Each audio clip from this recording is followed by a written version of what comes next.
טוב, בוקר טוב לכולכם, בוקר טוב. בשם השם נעשה ונצליח בעזרת השם. Nous sommes mardi, oh Jackie, Baruch Haba, nous sommes mardi combien? 8. 8, dit-il, avec le 8 du mois de décembre, non, Non, le 8. Tevet, Et le 30 du mois. et Demain, le, c'est le Talhed. בעזרת השם, et le 30 du mois de décembre. Besherat Hashem, Beshem Hashem na'aseh ונצליח. On dédiera ce shiur pour tous ceux qui nous écoutent, la réfoua shlema de ma maman, si Dieu veut, et de tous ceux qui sont malades. Bezrat Hashem, les Am Israël. J'aimerais dédier aussi ce shiur pour remercier Gandous Raphaël, qui fait un travail phénoménal, qui a créé donc le nouveau site toratrain.net, qui est en travaux pour l'instant et qui sera ouvert d'ici, je pense, une bonne semaine. On lui souhaite une grande atzlacha dans tout ce qu'il entreprend et j'invite tout le monde, tous ceux qui ont besoin de créer des sites internet, de faire appel à lui. Je ne dis pas ça pour le flatter, s'il était naze, je le dirais, mais il est franchement très bon. Donc je le remercie du fond du cœur et invite grandement tout le monde à aller le voir, et pour la qualité de son travail et pour ses prix. Bezrat Hashem, donc Raphaël, Tatzliach Begadol, réussis dans tout ce que tu entreprends. Bezrat Hashem, toi, ton épouse et tes enfants. Chez Tiskou, les Kol Milé de Metav. Amen. Voilà. Aujourd'hui, on étudiera dans le Tanakh. On arrivait à la première Avodah Zarah qui se déclara dans le peuple d'Israël. Une Avodah Zarah extrêmement dure, puisque la Gemara dans Masechet Betzal et on nous en parle. Mais avant cela, une petite halakha, notre Rabbeinu sur la Gahava, et Beshem Hashem Nitkadem. On a vu ce matin, oui? Une question pour Rabbeinu, oui? Juste un instant, Adam. Non, c'est pas ça. Ah oui, d'accord. Normalement, Quelqu'un. j'ai pas eu mon café, quoi. Quelqu'un, j'ai compris. Tov, le pauvre. Hier soir, on a dit qu'avant de présent, on mettait que Yetzirah. Et on apprend qu'il a écrit son livre à 6 ans. C'est-à-dire que c'est Yetzirah qui a écrit le livre. Non, ça veut dire que Rabbeinu, à l'âge de 6 ans, par rapport à ta question, si on est Yetzirah de la naissance jusqu'à 13 ans et qu'il avait 6 ans quand il a écrit ce livre, alors est-ce que ce serait le Yetzirah qu'il a écrit? Non. C'est qu'à l'âge de 6 ans, il a déjà mis en laisse son Yetzirah. Avec quoi? Avec son effet Shabbat. C'est-à-dire que Rabbeinu a été capable de brûler le feu par le feu, alors qu'on éteint le feu par de l'eau. L'eau, c'est la Torah. Pour te dire que Baruch Hashem, il a un tel niveau, Rabbeinu, qu'à l'âge de 6 ans, il était déjà capable de ne pas avoir tué son Yetzirah, mais d'avoir mis son Yetzirah de son côté positif, alors qu'il n'était pas encore à la station de ses 13 ans. Ça te montre un petit peu le personnage qu'il était. Zachinu. Tov, l'idée d'Alachot, on a vu ce matin, hein, entre les films de Rashi et Rabbeinu Tam, j'en profite pour le dire à voix haute, il est impératif pour un Sfarad de mettre, pas qu'un Sfarad, même un Ashkenaz, de mettre les tefilines de Rabbeinu Tam, même si la coutume pendant de nombreuses années a été de ne pas les mettre. Aujourd'hui, tout le monde est invité à les mettre, comme le prescrit le Rav Ovadia Yosef. Seulement, il faudrait être marié. C'est préférable. Les Breslev, justement, mettent les tefilines de Rashi Rabbeinu Tam à leurs enfants le jour de la bar mitzvah. Comme ça m'ont dit plusieurs Breslev aussi qui étudient ici.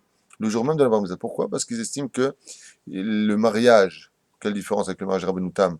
Eh bien, tout simplement, les Urim, les pensées sont plus pures, puisqu'il est marié maintenant, il n'a pas besoin de penser ou de chercher quoi que ce soit. Mais si tu es marié avec la Torah, le jour de tes 13 ans est un jour, donc bien sûr que ton esprit aussi sera pur, la reine. Il y a des chassidim qui mettent déjà les films de Rav Shira Rabbeinu Tam depuis l'âge de la bar mitzvah. Sinon, tous ceux qui sont mariés sont conviés, Bezrat Hashem, à les mettre. En attendant, nous, on a l'habitude, entre les films de Rav Shira Rabbeinu Tam, d'enseigner des halachot, dont une, parce qu'il est quand même, ah oui, très tard, Baruch Hashem. On a enseigné ce matin, hein, que pour les hashtalot, pour les greffes, du cœur, du foie, du rein, et pour aussi le hérouille d'âme, comme on dit le hérouille d'âme, quand tu fais du... hein, non, don de sang, transfusion, c'est ça, ça se dit? Transfusion. Pas, transfusion? Transfusion. Ok. On a vu que il n'y a pas de problème de mettre du sang de non-juif ou d'un juif Mechalel Shabbat dans le corps d'un juif qui est Shomer Shabbat ou qui sera assez vigilant dans le domaine des Torah et des mitzvot. Le Rav Ovadia écrit dans son livre, Adraba, bien au contraire, il est même préférable de prendre, comme par exemple une hashtala, une greffe de la rétine de l'œil, on l'a vu ce matin, ou d'un rein ou d'un foie, d'afka d'un non-juif plus que d'un juif. Et pourquoi cela? Pour la simple et bonne raison, c'est que dans le judaïsme, on fait extrêmement attention au respect des membres du corps humain. Et il est préférable pour un juif de se faire enterrer avec tous ses membres. Avec tous ses membres. À un tel point que si Chaz Shalom, pour X raison, cet homme, on viendrait à perdre la main ou le pied, et qu'il est préférable de le mettre de côté dans du formal, de le maintenir et de se faire enterrer avec le jour de son enterrement. Ne pas l'isrokedze, il y a beaucoup de choses qui se cachent derrière tout ça, comme par exemple les 248 mitzvot positives qui correspondent aux 248 membres du corps humain. Chez Yuba Kever, d'où le travail de Zaka qui, quand on a malheureusement des problèmes, traîne de droite à gauche à ramasser les morceaux pour ne pas que Chaz Shalom cela traîne à Et l'extérieur. une personne à qui on Donc a... juste, je finis. Le mieux, si c'est pas pressé, c'est de prendre d'un juif pour le sang, d'un juif qui soit de qui plus est shomer mizot, puisque l'âme a nefesh ou adam, le sang c'est l'âme. Donc il est évident que ça peut jouer peut-être à un certain degré, mais là, l'halakha ne rentre pas dans le domaine ésotérique de la Torah, elle restera dans le domaine pragmatique de la Torah. Donc oui, c'est permis, si on doit avoir une transfusion de sang, de prendre du sang même d'un non-juif qui n'a pas mangé kasher toute sa vie, puisqu'il n'est pas juif de toute façon, NBZ Be'aya. Et à plus forte raison, quand il s'agit de membres, c'est encore mieux celui d'un non-juif que celui d'un juif pour les gens normaux. Comme le Rav Shach, on avait parlé de lui qui avait été opéré à l'hôpital Sinai de New York, où lui, par contre, il avait exigé qu'on lui transmette du sang d'un juif shomer mitzvot, et ils lui ont dit oui, pas de problème, endormez-vous, vous inquiétez pas. Et à son éveil, il a vomi pas loin de 400 millilitres de sang, en leur disant, je vous avais dit de me mettre du sang de juif et pas du sang de non-juif. Il faut être le Rav Shach pour être un scanner, pour rejeter exactement la quantité de sang mélangé à son propre sang, pour pouvoir le cracher. Tzadik b'emunatou yichyeh. Qu'est-ce qu'il y a? On disait qu'une personne qu'on a amputé une jambe, on lui a enlevé une jambe, et qu'elle meurt quelques années après, ben, la jambe qu'on a amputée, on l'a enterrée dans un cimetière juif. Mais quand la personne est morte, je ne crois pas qu'on lui a mis la jambe avec... mais elle est dans le même cimetière. J'ai compris. Donc toi, tu dis que c'est en Algérie, ça, non? C'est ma maman. Ta maman. Alors que Dieu repose son âme, quand ils lui ont amputé la jambe, ils ont enterré sa jambe. Et après, ils ont enterré le corps aussi, mais pas avec. Mais c'est là d'amour. C'est là. C'est là d'amour. Aïka, si c'est le mieux, c'est toujours de se faire enterrer avec tout ce que. C'est là. C'est pour ça que Daesh, les Marshema V'Zichram, ils connaissent un petit peu le secret des forces du mal, puisque c'est un mouvement qui est complètement satanique. Et ils séparent justement le Icar qui est la tête, le cou, qui représente le corps dans la Kabbale, et dans la Lacha, hein, pas dans la Kabbale. Le cou, c'est tout le corps. Et ils sectionnent l'un de l'autre. Ce qui fait qu'ils ont, en fin de compte, éparpillé tout le corps en coupant la tête du corps. Que nous préserve de ce genre de choses. Ken? Donc, tout est précis. Rabbi nous dit comme ça, En le idgaot chas veshalom be'asagot gedolot. On n'a pas à s'enorgueillir quand on obtient de grands résultats, au niveau de la pensée par exemple, ou bema'asim tovim, au niveau de l'action, qui a kol eledei atzadik shebador, car tout le mérite que nous avons de ce que nous possédons et de ce que nous comprenons est dû au tzaddik de la génération. C'est-à-dire que la lumière qui vient jusqu'à nous vient d'une ampoule principale dans une pièce, comme par exemple si j'avais une pièce, il y a une ampoule qui va éclairer tous les coins de cette pièce. Il dit Akol ba al yedei tzaddik ador. V'hu etzel tzaddik ke'et etzel sofer. Et c'est chez le tzaddik comme la plume est dans la main de celui qui écrit. C'est une image. Achila ushtia mevi le ga'ava. Trop manger et trop boire engendre chez l'homme de l'orgueil. Tout lui est dû. La reine lo kedai lechol velishtot yoter midai, comme le dit le Rambam dans les Ilchot des hôtes, mange jusqu'à laisser un quart de ta faim insatisfait. Voilà. On arrive aujourd'hui à un des passages. Je peux avoir Maseret Betsa. Ça veut dire qu'on laisse un quart de notre plat ou c'est pas proportionnel? Il est bon de laisser toujours dans le plat, de toute façon, de la nourriture, c'est évident. C'est pas à prendre une petite Gemara, c'est non, mais Chanel. Ah, c'est pas une Gemara. C'est de la Gemara. Maseret Betsa, essaie de le trouver. Il faut qu'il y ait un support pour la bracha. Tov. Asher, retrouvons Maseret Betsa, s'il te plaît, qu'on puisse avancer. Alors, Ba'ir Garev, à l'époque, on est dans maintenant Shoftim, Metzaren ou Arav. Ba'ir Garev, lo rachok mi Shilo, qui n'était pas loin de Shilo. Vous savez que le temple. Pardon? Voilà, c'est ça que je me parlais. Avant, vous ne trouvez pas Maseret Betsa avec tous ces Talmuds ici? incroyable.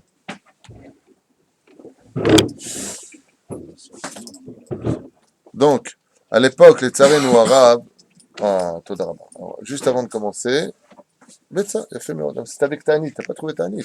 J'ai pas trouvé médecin. Là, c'est corrigé. Top. Alors, regardez ce qu'on a ici, un livre, malheureusement, qui, Il est utilisé. j'ai bien aimé ton image, qui est malheureusement décousu et déchiré. Sachez que c'est une très grande mitzvah de les réparer et de ne jamais laisser attendre. J'ai lu ça aussi dans un livre qui s'appelle Massé Avot. Très important de les réparer Bezrat Hashem, donc je me ferai le plaisir bien aider de pouvoir le faire. Alors, en tout cas, regardez ce qui nous enseigne Maseret Betsa à la page 25 Amoud Bet. À propos de l'époque de Shoftim, malheureusement une période qui a énormément fâché le créateur du monde et qui dit comme ça. Kaf et Amoud Bet, c'est ici. Voilà. Yosifu Bene Israël Asot Ara Bene Hashem. Les enfants d'Israël ont rajouté de la colère aux yeux de Dieu par leur conduite. Pourquoi? Car ils ont fait de l'avodazara, ils ont pratiqué des cultes étrangers. Ken?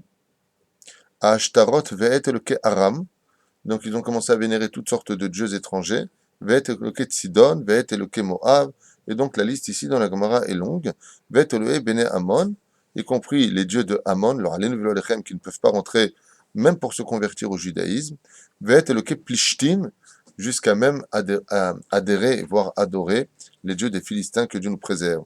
Veyazvu et Hashem, et malheureusement, ils ont laissé tomber l'étude de la Torah, la pratique des mitzvot, et qu'est-ce qu'il y a marqué? Veyazvu et Hashem, velo avduhu, et ils ne l'ont pas travaillé. Mazé velo avduhu, Perouche Adabar, non seulement ils ne l'ont pas travaillé, mais ils n'ont même pas été des datilonymes, c'est-à-dire que d'un côté, ils auraient pu penser que ils pratiquent au moins le Shabbat, même si la semaine, ils vont faire des bêtises.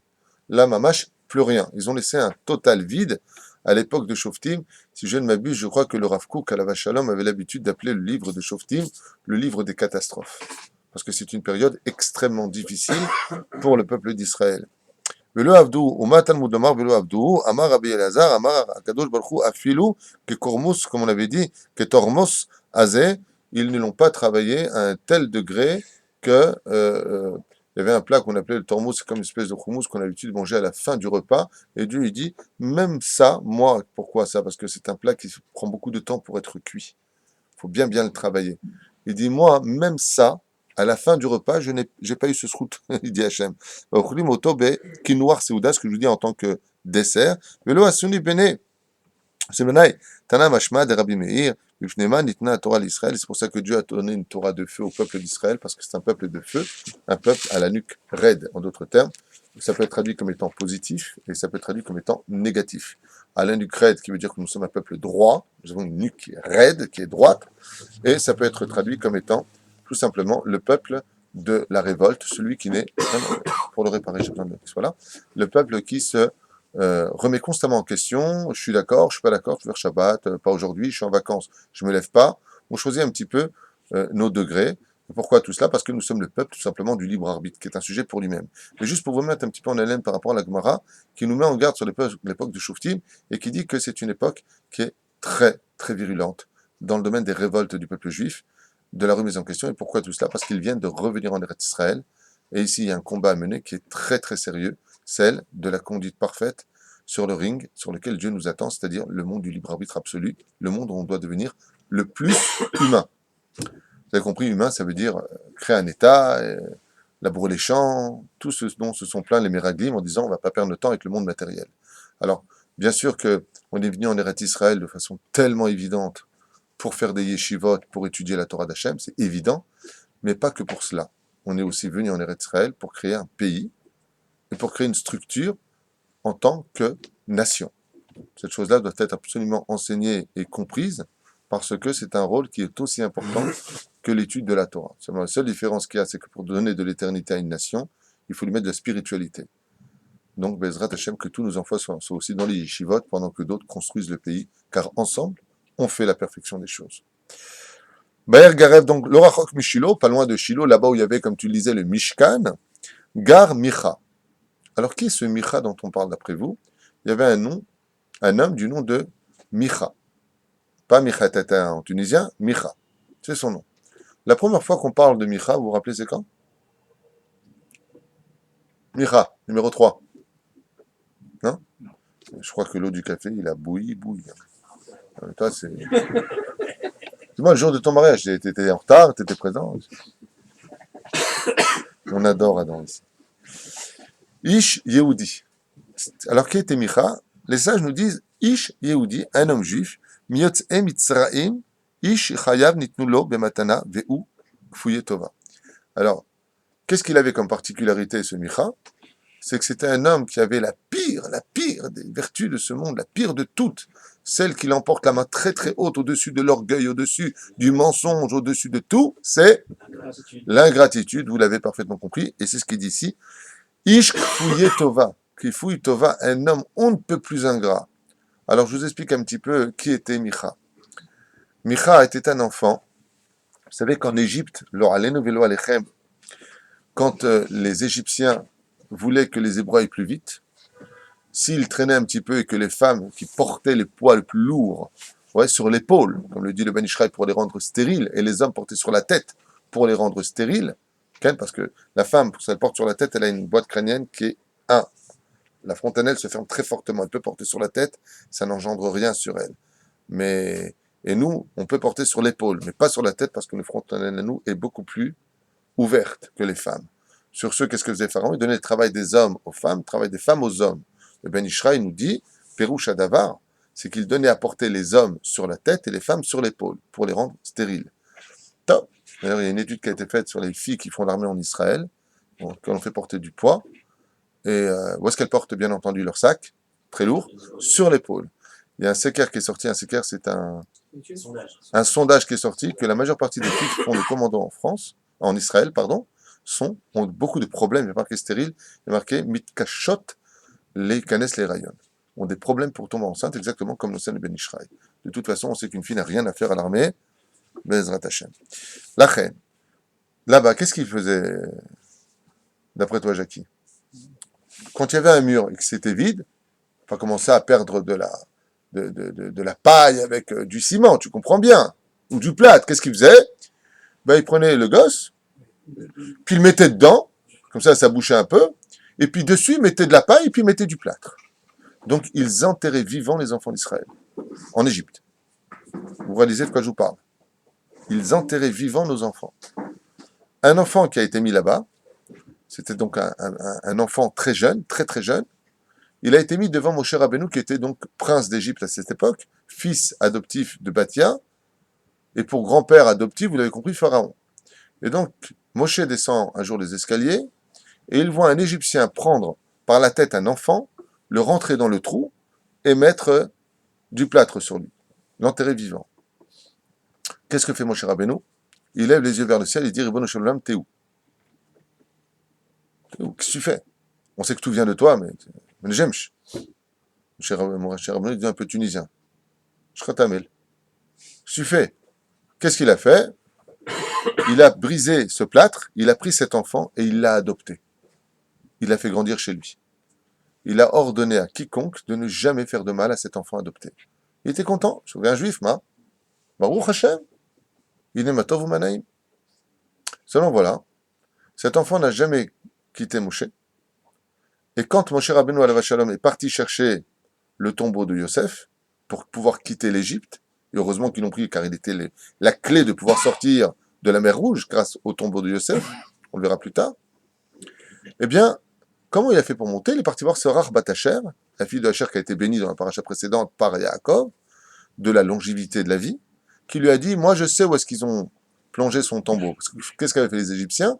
Pour ne pas qu'on puisse sortir de l'Égypte, ils savaient qu'on ne sortirait pas son tombeau de Yosef. Comme, vous savez que l'Amazone, le fleuve de l'Amazone est le plus long du monde, mais le plus profond, c'est le Nil. D'accord? Donc ils ont pris le tombeau de Yosef dans une caisse en acier, et ils l'ont fait descendre au fond du Nil. Maintenant, toi, va au fond du Nil. Qu'est-ce qu'il y a de plus connu sur le Nil? Exactement, Lacoste. Il y a plein de Lacoste sur le rivage du Nil, plein de crocodiles. Qui va aller là-bas? Qu'est-ce qu'a fait Moshe Rabbeinu? Il a pris un tasse, c'est-à-dire une espèce de truc en cuivre, en or comme ça, et il a marqué le signe astral, pour ceux qui veulent bien l'entendre, donc le mazal de Yosef, et il a marqué Allez Shor, mon taureau, mon taureau. Pourquoi? Parce que Yosef Hatzadik était du signe astral du taureau, comme l'enseignent les sages, Bezrat Hashem. Donc, quand il l'a jeté, il a fait monter le kever, donc la boîte, dans le cercueil, c'est le mot que je cherchais, de Yosef Hatzadik, qui remonte à la surface, et donc, une fois récupérés les ossements de Yosef, le tasse ne servait à rien. Qu'est-ce qu'a fait Moshe Rabbeinu? Il l'a jeté par terre. Seulement le petit à côté, qui était loin d'être petit, il avait grandi maintenant, eh bien, a récupéré ce tasse et l'a mis dans sa poche. Le jour où, dans la cuve, on versait, pour la pratique du veau d'or, le temps que Moshe Rabbeinu nous revienne pendant ces 6 heures d'absence, mal compté par ceux qui étaient restés à compter le retour de Moshe, eh bien, Yonus Veyom Verus, les fils de Bilam étant sur place, Micha sort ce tasse, cette plaquette, et le jette à l'intérieur de cette cuve en or, d'où va sortir justement, comme il a fait monter cette boîte en acier, est sorti le veau d'or. Et qu'est-ce qu'il a dit Micha? Exactement ce qu'avait dit Moshe. Allez Shor, allez Shor. Il a ordonné à ce signe de se concrétiser, et c'est pour allez Shor veut dire mon taureau, est sorti le veau d'or. Donc on a déjà une première apparition de lui dans son hypocrisie. Pourquoi? Parce qu'on a su, par la suite, dans la Torah, que dans la paracha de Kitissa, qui nous parle de la faute du veau d'or, si je ne m'abuse, eh bien 3000 d'Ovda Vodazara vont être décimés par la tribu de Lévi, qui sortiront les fourreaux de leurs épées. Pourquoi est-ce que Micha n'est pas mort dans ce cas-là, alors qu'il est l'investigateur, selon les sages, de celui qui a créé Mamash le veau d'or, qui a fait sortir? C'est pas que Aaron a fait le veau d'or. Aaron, il a voulu gagner du temps. Et lui, il a jeté, et le veau d'or en est sorti. D'accord? Ben, quand Moshe Rabbeinu, avant d'envoyer les Lévi'im, destroy ceux qui étaient en bas, qu'est-ce qu'il a dit comme phrase? Un slogan tellement important pour la fin des temps. Mashiach, Mashiach.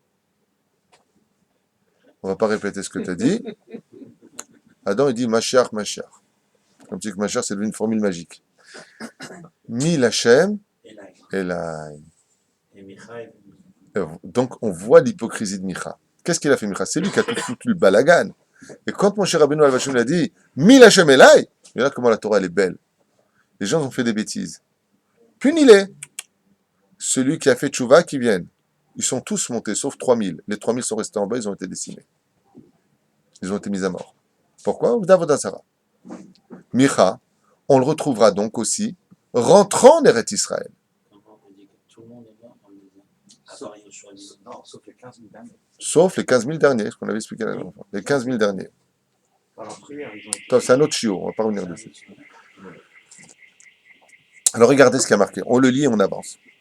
Donc je vous ai fait moi une préface pour vous mettre un petit peu en haleine sur le personnage de qui était Micha, qui va donc instituer sa première Avodazara en Eretz Israël et qui s'appellera le Pesel. Bonne réponse. Dans une question bien posée, il y a toujours la réponse. Sache-le. Qui s'appelle Pesel Micha. Vous le trouverez dans les Shoftim. Shaou Bene Israël, Avadim, les Pharaons, Melach Mitzrayim, Avdou, Beparer, ok, ça on l'a déjà expliqué.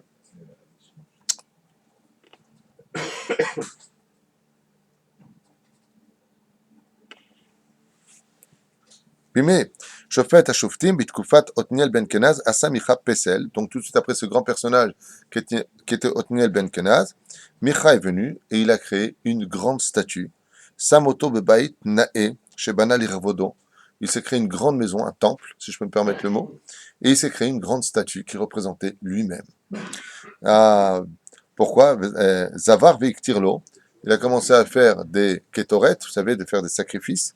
Chata Berti et Arabim. Et non seulement il a fauté lui-même, mais il a incité les autres à fauter. Alors je refais encore une parenthèse. Comment est-il possible que des gens intelligents puissent imaginer une fraction de seconde qu'une statue puisse être Dieu alors qu'elle a été fabriquée par l'homme lui-même? Mais elle avait des pouvoirs quand même. il n'y avait pas spécial. Non.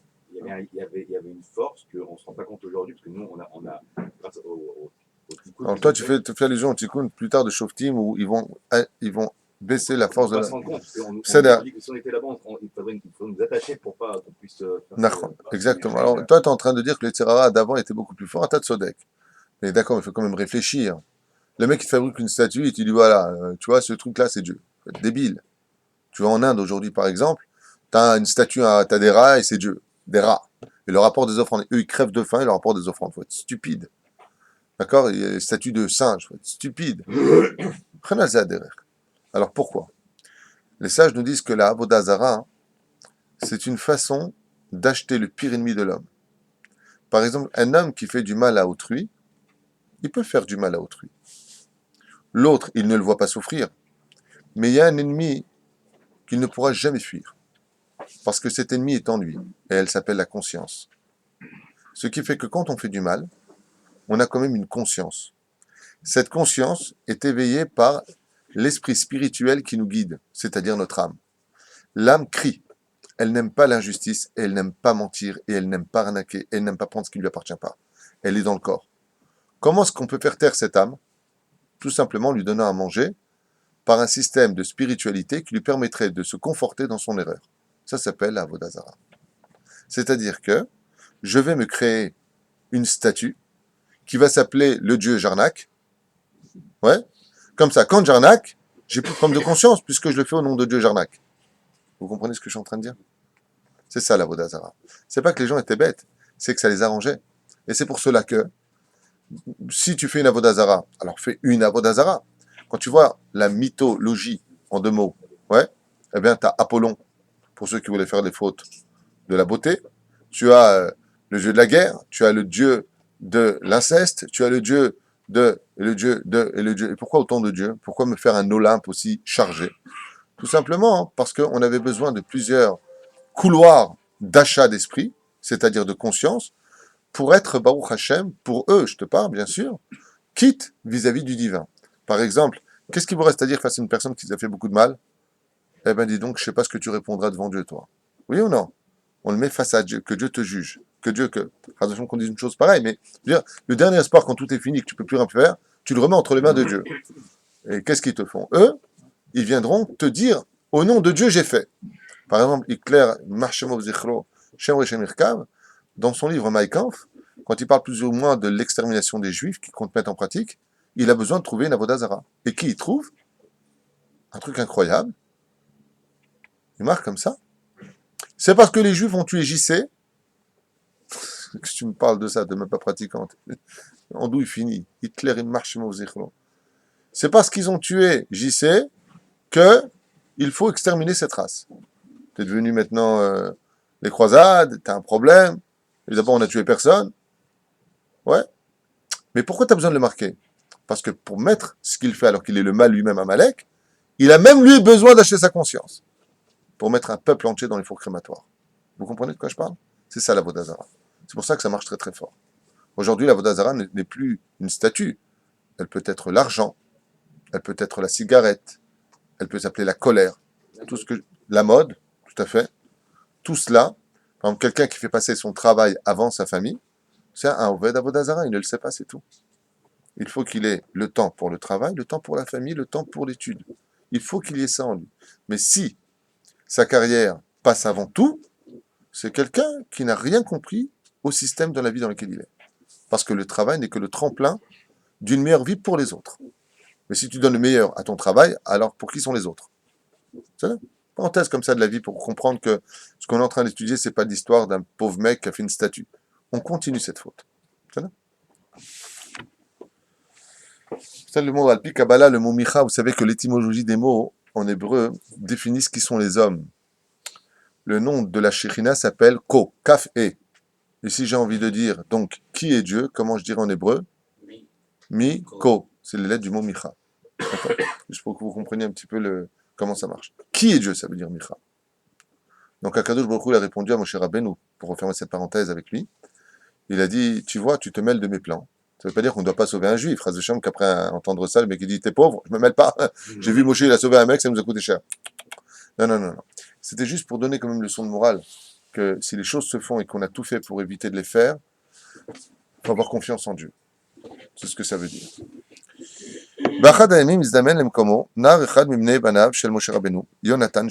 Et donc, un jour comme ça, il dit comme ça, un jour, est venu un homme, Nahar Ehad, un jeune homme, Bimne Banav Shel Moshe, de la descendance de Moshe. On parle de qui? Du petit-fils de Moshe. Donc vous savez que Moshe Rabbeinu Alav Hashalom a eu deux fils qui s'appelaient Gershon et Eliezer, d'accord? Et comment il s'appelle cet enfant? Yehonatan, Shemo, son nom. Veoto Sachar Micha Lesharet et Apesel Shebana. Et qu'est-ce qu'a fait Moshe Rabbeinu, comment il s'appelle Micha? Il a appelé le petit-fils de Moshe. Et pourquoi le petit-fils de Moshe? Ça fait une super pub. Le petit-fils du grand rabbin du peuple d'Israël. Et il lui a dit, je te nomme prêtre et responsable de la statue de Micha. Alors comment c'est possible que non, mais qu'est-ce qu'on fait d'abord du Shrutavot? Comment est-il possible, Chazvé Shalom, que Yonatan, le petit-fils de Moshe Rabbeinu, Alav Shalom, ait pu faire une chose pareille? Où est le Shrut de Moshe, Raya Memna? La réponse est donnée par le Harlap dans son livre Memarom, qui dit comme ça que Moshe Rabbeinu, Alav Shalom, a tout fait, vous vous rappelez, bien sûr, pour disqualifier ses enfants. Je répète brièvement ce chidouche du Harlap, qui dit comme ça, Rabbi Yaakov Moshe Harlap, Alav Shalom, qui était Chabruta du Rav Kook. C'est un Haridi qui étudiait avec le Rav Kook. Ça, c'était la bonne époque. Là, on était capable de s'asseoir avec celui qui a une kippa sur la tête pour apprendre de sa Torah, écouter la sienne, et l'un et l'autre. Et donc, il écrit comme ça. Il dit qu'en réalité, cette faute-là est due à Moshe. Pourquoi? Parce que Moshe Rabbeinu Alav Shalom, ayant vu Beroach HaKodesh, la faute du veau d'or, et les conséquences qu'elle engendrerait, a vu que Hachem lui dirait, je vais exterminer ce peuple afin que de toi sorte le nouveau peuple d'Israël. Vis-à-vis de ce que j'ai promis à Abraham, Yitzhak et Yaakov, j'ai promis que le peuple d'Israël vivrait, pas de problème. Mais pas celui-là qui est en bas, celui qui a fait la faute du veau d'or, tout ce peuple, je vais l'exterminer. Toi, ta deux fils, Gershon et Eliezer, je vais faire continuer le peuple d'Israël. Moshe Rabbeinu, ayant vu Beroach HaKodesh, ce qui allait se passer, n'était pas pressé de se marier. C'est pour ça qu'il s'est marié tard. Qu'est-ce qu'il a fait? Il a eu deux fils.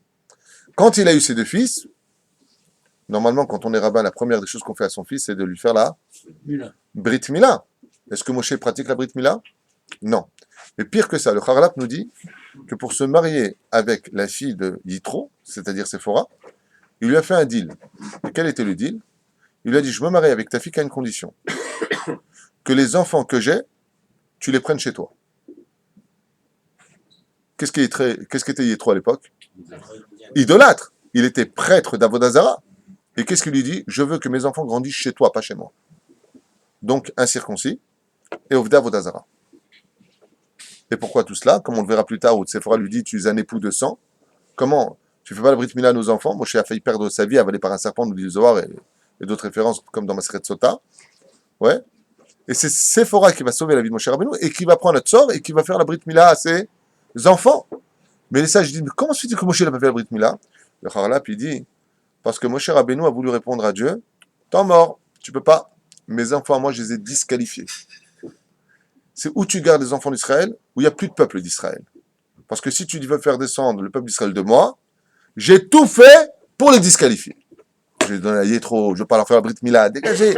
Pourquoi? Parce que comme le dit Moshe Rabbeinu Alav Shalom, j'ai peur que mes enfants deviennent un obstacle pour la continuité du peuple d'Israël. Vous vous rendez compte de qui était Moshe Rabbeinu? Pas simplement un homme de Torah. Il a dit quoi? Est-ce que ma descendance à moi met en péril le peuple d'Israël? Je préfère m'effacer, Machanina misifrecha, et exclure mes enfants pour ne pas que tu puisses t'attacher à moi, Hachem, et tu dis, de toi je vais faire descendre le peuple d'Israël. Moi, il n'y a pas de moi, il n'y a pas de gosse, t'occupes des enfants d'Israël, tu les laisses vivre. Les émissaires nefesh. Vous comprenez? Donc maintenant, on comprend pourquoi Yonatan, le petit-fils de Moshe Rabbeinu, fait la Vodazara. Parce que Moshe Rabbeinu l'a souhaité en dégager. Il ne faut pas que, si le peuple d'Israël faute, qu'on ne vienne pas me prendre moi comme mérite pour sauver le peuple d'Israël, que le peuple d'Israël soit toujours vivant. C'est là. Top. Aya, Hachan à Korbanot. Et après, ils ont, enfin, une fois que Yitro s'est converti, il y a eu tout est rentré dans l'ordre. Ils ont fait D'accord. Le plus marrant de tout, c'est qu'il y a un autre midrash qui dit que Yitro a accepté le deal parce qu'il avait peur que Moshe Rabbeinu, comme il venait d'Égypte, il faisait la Vodazara et que lui, il voulait faire Teshuvah. Il a dit, je vais lui prendre ses gosses, comme ça, je suis sûr qu'il ferait Teshuvah. Les rôles sont inversés. Il est comme ça dans un livre. Aya Hachan à Korbanot Mo'ila le Pesel mit'arev ba'Hachan à Mizbeach HaKadosh asher bishulo sham iktiru bnei Israël Hashem Elokehem.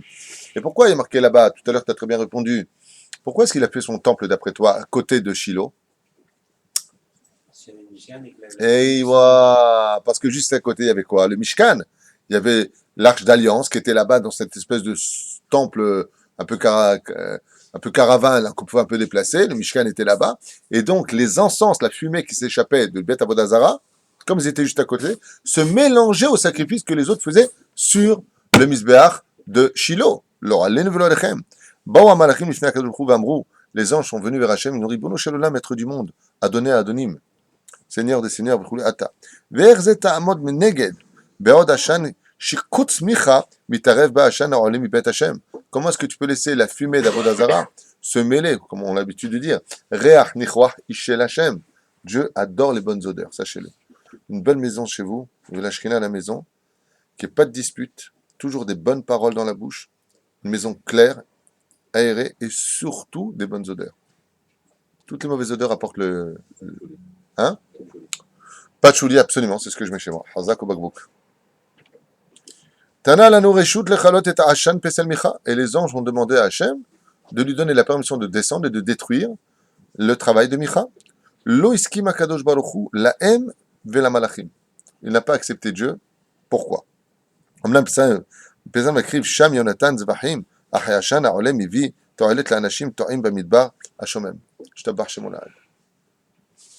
Il dit, étant donné qu'ils font beaucoup de sacrifices du côté de Micha, la statue d'Avodazara, les anges ont dit à Ribono Shel Olam, laisse-nous descendre et éteindre ce Hachan qui se mêle à ton sacrifice à côté, et laisse-nous détruire cette statue.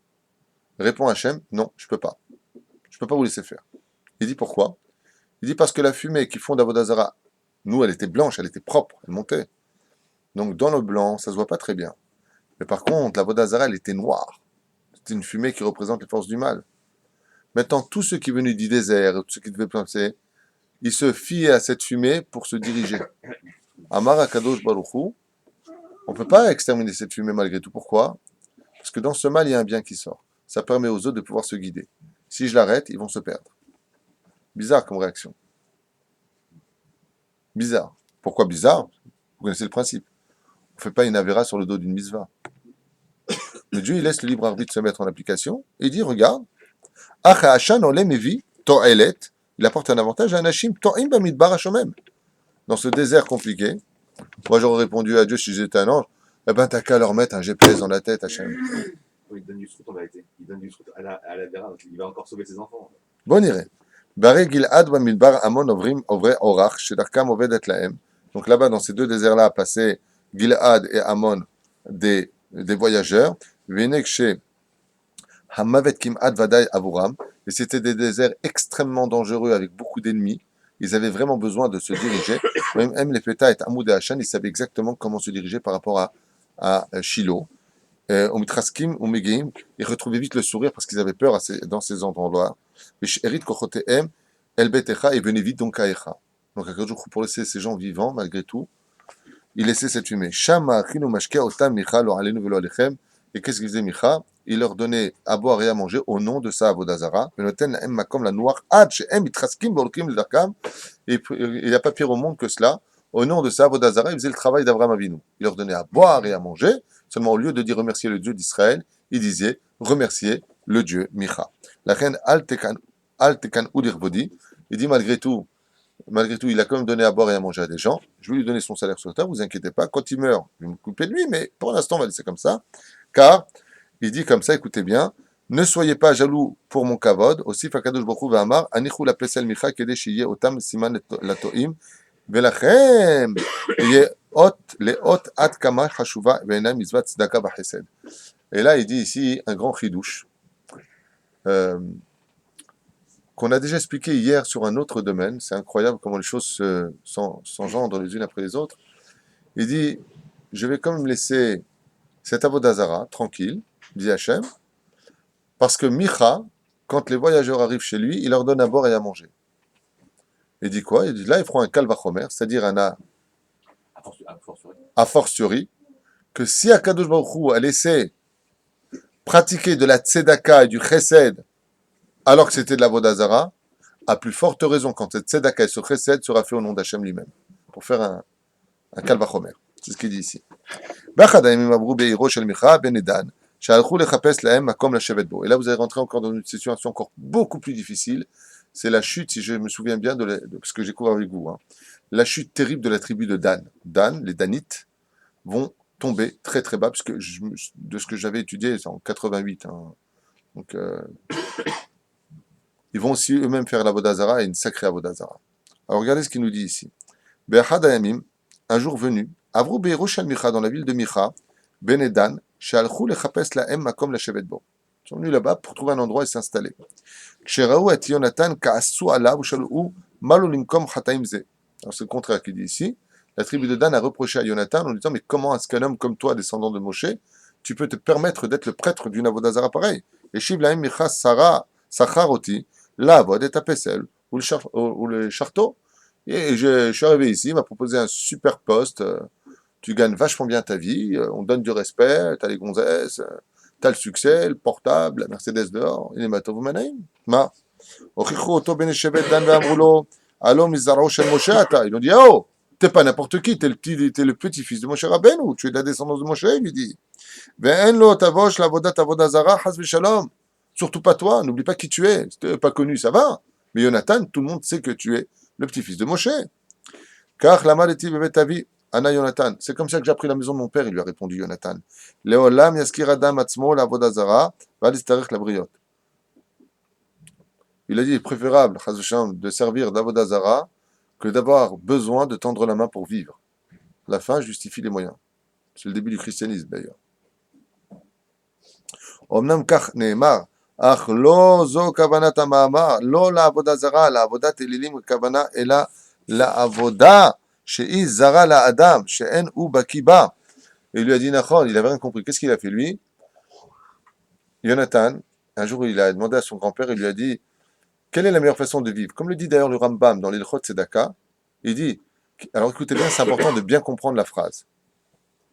Il est préférable, lui a dit son grand-père, de faire de l'avodazara que de tendre la main pour vivre. Comme ça, qu'est-ce qu'il a compris, Yonatan? Il dit, ah d'accord, c'est mieux de travailler donc de l'avodazara que de demander la tzedaka. Et la tribu de Dan, qui donc, avant qu'il ne chute apparemment ici, puisqu'on n'en est pas là, ils disent ici, donc là ils sont très valeureux, la tribu de Dan, et ils lui ont dit, mais non, c'est pas du tout ce qu'il a voulu dire ton père. Avodazara, pas les cultes étrangers, pas l'idolâtrie. Mieux vaut faire un métier que tu n'as jamais fait, que tu connais pas du tout, te lancer dedans. Donc comment tu dis un métier étranger en hébreu? Avodazara. Ça veut dire deux choses, Avodazara. Que de vivre de tzedaka. En d'autres termes, mieux vaut aller travailler dans un truc que tu connais pas du tout. Tu vas dire, attends, c'est pas du tout mon métier. Va te lancer là-dessus que de demander à vivre de la main des autres. Voilà ce que cela veut dire. Et Nathan, il leur a dit, ah bon? Bon, on irait vraiment. Moutav shishtadel à sokba, mais achar lisdakek la briotte. C'est ce qu'a voulu dire Moshe Rabbeinu. Il est préférable de se lancer dans un nouveau truc que de demander de l'aide à autrui. Ne sois jamais, et toujours je le dis, et je le répète encore devant vous, et c'est la plus grande bracha que je vous souhaite à tous.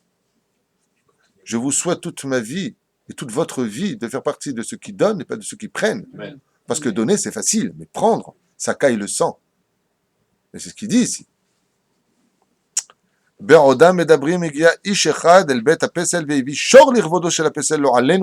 Et pendant qu'il parlait avec la tribu de Dan, ils leur ont dit, il y a un homme qui est venu avec un espèce de taureau pour faire un sacrifice à cette grande statue qu'aidait Sheit Kaper Avono, Chaz Veshalom, afin qu'il fasse la capara de sa faute. Pana elav Yonatan v'amarlo, allo, en apesel roe shomea omdaber. Il est venu, Yonatan lui a dit, hey, cette statue-là, ni elle parle, ni elle entend, ni elle voit. Imken, lama lecha la'avi et tashor. Il a essayé de faire maintenant le tzaddik. Pourquoi tu amènes ce taureau? Allo, il vient à Kadosh Baruch Hu v'sha'al betmea. Allo, il vient à Ish v'sha'al betmea. L'homme, il a compris, il lui a dit, tzadakta, ah, ma esse, qu'est-ce que tu veux que je fasse alors? Veni yachol levakesh kapara lechata'i. Alors quoi, je pourrais pas demander la réparation de ma faute? Eni noten lo meuma. Si je viens ne rien donner, il lui dit, et tiens le Yonatan la'avi ke'ara, uba solet ou betim. Il laisse ton taureau et apporte une espèce de casserole dedans, tu vas mettre un peu de solette moule, de la semoule, okay, et des œufs. Et vu ta solette, ta betim, tchalach, achalam Yonatan. Et quand il est parti, c'est lui qui l'a mangé. Karna, kolayamim, vachalet, kol ma sheviru, et kimitra la pesel. Tout ce qu'ils apportaient en cadeau au pesel, lui le prenait pour lui-même. Puis même al-Khuto chez le David Amelech alav shalom, maintenant il fait un grand bond en avant. Il dit, car à l'époque du roi David, Nathan Amelech le Yonatan, Tafkit Rashuv Aharai Leotzrot Amelech Aya. Quand le roi David est devenu roi d'Israël, il avait donné un poste à Jonathan qui était d'être responsable des trésors du roi. Qui a dat David velo naasa Kohen lavodazara. Qui a dat David velo naasa Kohen lavodazara. Mipnei shelo imin beloke Israël. Et là, rak mikevan shoev mamon aya. Ah, ok. Donc, apparemment, ce même Jonathan dont on parle, Comment il a vécu autant jusqu'au temps de David? c'est ce que j'allais dire à l'instant. Ce Jonathan, le petit-fils de Moshe Rabbeinu, on le voit vivant à l'époque du roi David. Et là, qu'est-ce qu'il vient nous dire? Qu'en réalité, Jonathan n'était pas du tout prêtre d'Avodazara. Qu'est-ce qu'a fait le roi David? Il l'a nommé ministre de ses finances. Pourquoi? Le Midrash nous dit, tu savais ça toi ce matin? Moi aussi je le découvre, j'avais oublié ça, tu vois. Ce même Jonathan dont on parle, qui était prêtre d'Avodazara de Micha, il disait aux gens, pourquoi tu vas tuer? Laisse. En réalité, qu'est-ce qu'il voulait lui? Juste l'oseille. En réalité, il n'aimait pas servir l'Avodazara, il savait parfaitement que c'était des bêtises, et donc il n'encourageait pas les gens à faire du culte étranger. Ce qu'il voulait juste, c'est juste l'oseille. Qu'est-ce qu'a fait le roi David? Il l'a soigné. Il lui a dit, Picsou, viens, je te parle. Viens. Qu'est-ce qu'il y a? Il lui dit, à partir de maintenant, voici les clés de tous mes trésors, toute la journée, tu vas être dans l'argent et l'oseille. Il l'a nommé ministre des caisses de l'État. Et là, Jonathan, il a fait une vraie tchouva. Ah, il avait de l'oseille.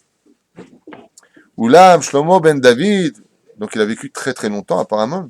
Par contre, le roi Salomon, fils du roi David, Echlif et kol avdim bebet haotzarot ou bnehem gamet Jonathan. Mais par contre, le roi Salomon, il a viré Jonathan, puisque quand est parti le roi David, il a renouvelé tous ses ministres, y compris Jonathan. Miyad shava ish et darko hara. Et tout de suite après cela, qu'est-ce qu'a fait Jonathan? Il est reparti dans l'arnaque de la Vodazara parce qu'il a adoré l'oseille. Oh non. Shelo eta tshuvato shlema bizman David. Pourquoi? Parce qu'en réalité, il n'avait pas fait vraiment une teshuva à l'intérieur. Vezeh shamur chachamim leolam idbak adam betovim share Moshe naasa et bat yitro veyatza mimenu Jonathan shenasa Kohen avodazara ou bet echa. Bachrit yamav hazar Jonathan bitshuva shlema. Donc on va vite parce que l'heure est venue pour nous de nous quitter. Jonathan, en fin de compte, il a fait une teshuva shlema avant de mourir. Shavel Hashem bechol libo. Il est revenu jusqu'à Dieu de tout son cœur. Venasat tzadik gamour. Il a quitté ce monde comme un tzadik gamour en rendant tout ce qu'il avait volé, tout ce qu'il avait pris, et en regrettant amèrement cette ta'ava qui le poursuivait. Vous savez qu'une personne âgée, quand elle part de ce monde, toutes les envies le quittent. Une personne qui part dans l'âge, tout le quitte sauf une chose. L'envie de manger le quitte. L'envie de boire le quitte. L'envie des femmes le quitte. Il y a une seule chose qui lui reste. Non. L'envie de l'argent le quitte aussi. Non. Hein? Non. Bonne réponse. Il n'y a qu'une seule chose qui intéresse une personne âgée, c'est le kavod. Et Jonathan a fait tchouva sur tous ces plans-là, y compris le kavod. Une personne âgée, tu peux lui faire ce que tu veux, ça n'a pas de problème. Mais sur le respect, ouais. Pourquoi? Tu sais pourquoi? Parce que le salaire de la nourriture du tzaddik quand il part de ce monde, c'est le kavod qu'on lui fera dans les cieux. Donc plus tu t'avances vers la sortie, plus tu ressens cette émanation du salaire. Donc on l'exige sur terre. Jonathan a fait teshuva sur tous ces plans-là. Ah, Shezachash Tichalav Shrina. Il a quitté ce monde que quand la Shrina reposait sur lui. Pour vous dire à quel point sa teshuva était grande. Veitnabe ou Aya Navi Shemsupar Alav et Navi Echad Zaken Yoshev et Bet El. Et il est parti s'installer à Bet El. Et on disait de lui, un prophète s'est installé à Bet El. C'était ce Jonathan qui a vécu jusqu'après l'époque du roi Salomon et qui a fait une teshuva absolue. Le message que je retiendrai de tout cela, c'est que dans cette génération où l'Avodazara existe sous d'autres aspects, de voir un homme qui a été si avide d'argent et si empreint de défauts, malgré tout, d'être capable de mourir Navi en Israël, d'un tel point dit, il y a un sage qui vit dans la montagne de Beth El et qui est prophète d'Israël, ça nous prouve que Bezrat Hashem, nous aussi à notre niveau, sur notre domaine historique, pratique et privé, on peut tous devenir des grands. Il n'y a pas de désespoir à la Teshuvah. Il y a un épisode que je n'ai pas très bien compris. L'histoire de Mikra, quand il prend le morceau d'acier qu'il avait récupéré. Dans un cours que vous aviez donné, je crois que c'est sur les sorcières, etc. Il était question que c'était en fait les enfants de Bilam qu'il avait pris, qu'il avait donné à Aaron, c'est comme ça qu'il avait été non, ça c'est encore autre chose. Le fait de passer de main à main. Oui, c'est ça. Oui, mais c'est, Il n'y avait pas l'histoire de Micha à cette époque-là. il y a l'histoire du Micha, c'est qu'en réalité, il n'a pas simplement été jeté, il a été donné de main à main, et on sait qu'il ne faut jamais prendre un sorcier de main à main, il faut qu'il le pose d'abord pour ne pas qu'il ait d'effet sur toi. Et c'est pour ça qu'Aaron sera aussi puni pour cette faute-là. Koltou. D'accord. אז זה